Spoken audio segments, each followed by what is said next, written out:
Microsoft 365 എന്ന് പറയുന്നത് ഒരു കുറെ ആപ്ലിക്കേഷൻസിന്റെ ഒക്കെ ഒരു സ്വീറ്റ് ആണ്. ആപ്ലിക്കേഷൻ സ്വീറ്റ് എന്നൊക്കെ പറയാം. ഒത്തിരി ബഞ്ച് ഓഫ് ആപ്ലിക്കേഷൻസ് ഉണ്ട്.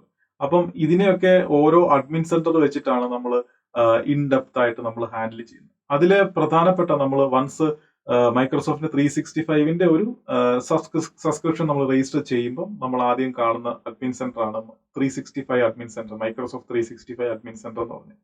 ഇതിൽ നമ്മൾ ചെയ്യുന്ന കാര്യം എന്ന് വെച്ച് കഴിഞ്ഞാൽ യൂസറിനെ രജിസ്റ്റർ ചെയ്യുന്നു. അതുപോലെ നമ്മുടെ നമുക്ക് കസ്റ്റം ഡൊമൈൻസ് ഉണ്ടാവും. നമ്മുടെ കമ്പനിയുടെ ഡൊമൈനും കാര്യങ്ങളൊക്കെ നമ്മൾ ഇവിടെ ആഡ് ചെയ്യുന്നുണ്ട്. ഇത് കഴിഞ്ഞതിന് ശേഷം ഗ്രൂപ്പുകൾ ക്രിയേറ്റ് ചെയ്യും. പിന്നെ ഇതിനകത്ത് നമുക്ക് ഇമെയിൽ ഐ ഡി ഒക്കെ ക്രിയേറ്റ് ചെയ്യാൻ പറ്റും. പിന്നുള്ള കാര്യം എന്ന് വെച്ച് കഴിഞ്ഞാൽ ലൈസൻസുകൾ ഓരോരുത്തർക്ക് അസൈൻ ചെയ്ത് കൊടുക്കാൻ പറ്റും. വൺസ് ഈ ഒരു 365ന്റെ അഡ്മിൻ സെന്റർ നമ്മൾ സെറ്റപ്പ് ആക്കി കഴിഞ്ഞു കഴിഞ്ഞാൽ നമ്മുടെ ആ ഒരു കോർപ്പറേറ്റ് ലെവലിൽ നമുക്ക് ഇത് ഡീപ്ലോയ് ചെയ്യുകയും യൂസ് ചെയ്യുകയൊക്കെ ചെയ്യാൻ പറ്റും. അപ്പം യൂസേഴ്സിന് ഇമെയിൽ ആക്സസ് ചെയ്യാൻ പറ്റും. ലൈസൻസ് ഉണ്ടെങ്കിൽ ഡെസ്ക്ടോപ്പ് നമ്മൾ ഏത് തരത്തിലുള്ള ലൈസൻസ് എടുക്കുന്നത് വെച്ചാൽ ആ ലൈസൻസ് അനുസരിച്ച് നമുക്ക് ഡെസ്ക്ടോപ്പ് ആപ്ലിക്കേഷൻസ് അവൈലബിൾ ആയിരിക്കും. ഇൻ കേസ് ആ ലൈസൻസിൽ ഉണ്ടെങ്കിൽ, അല്ലെങ്കിൽ ഓൺലൈൻ വെബ് ബേസ് ചെയ്തിട്ടുള്ള ആപ്ലിക്കേഷൻസ് ആയിരിക്കും അവൈലബിൾ ആയിട്ടുള്ളത്. അപ്പം മൈക്രോസോഫ്റ്റിന്റെ ഓഫീസിന്റെ കാര്യങ്ങളിൽ നമുക്ക് കിട്ടും. പിന്നെ ആൾക്കാർക്ക് ടീംസിൽ ഡയറക്റ്റ് ആക്സസ് കിട്ടും. പിന്നെ ഔട്ട്ലുക്കിൽ നമുക്ക് ഇത് കോൺഫിഗർ ചെയ്യാൻ പറ്റും.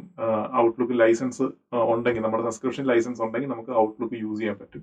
ഇതെല്ലാം നമ്മൾ വൺസ് ഈ ഒരു മൈക്രോസോഫ്റ്റ് 365 അഡ്മിൻ സെന്ററിന്റെ അകത്ത് നമ്മൾ കോൺഫിഗറേഷൻ ചെയ്ത് കഴിഞ്ഞു കഴിഞ്ഞാൽ നമുക്ക് കംപ്ലീറ്റ്ലി ആ ഒരു ഓർഗനൈസേഷൻ ലെവലിൽ നമുക്ക് മൈക്രോസോഫ്റ്റിന്റെ ആ 365ന്റെ മിക്കവാറും എല്ലാ ഫീച്ചേഴ്സും അവൈലബിൾ ആയിരിക്കും. പക്ഷെ ഇതിനകത്ത് ഓരോ ഫീച്ചേഴ്സിനും അല്ലെ ഓരോ പ്രോഗ്രാംസ്, ഇപ്പം നമ്മൾ ഈ പറഞ്ഞ എക്സ്ചേഞ്ച് അല്ലെങ്കിൽ ടീംസ്, ഇതിനൊക്കെ നമുക്ക് ഇൻ ഡെപ്ത് ആയിട്ട് മാനേജ് ചെയ്യാൻ പറ്റും. അതിനൊക്കെ സെപ്പറേറ്റ് അഡ്മിൻ സെന്റേഴ്സ് ഉണ്ട്. ആ അഡ്മിൻ സെന്റേഴ്സിൽ പോയിട്ടാണ് നമ്മൾ സ്പെസിഫിക് ആയിട്ടുള്ള കോൺഫിഗറേഷൻസ് നമ്മൾ ചെയ്യുന്നത്.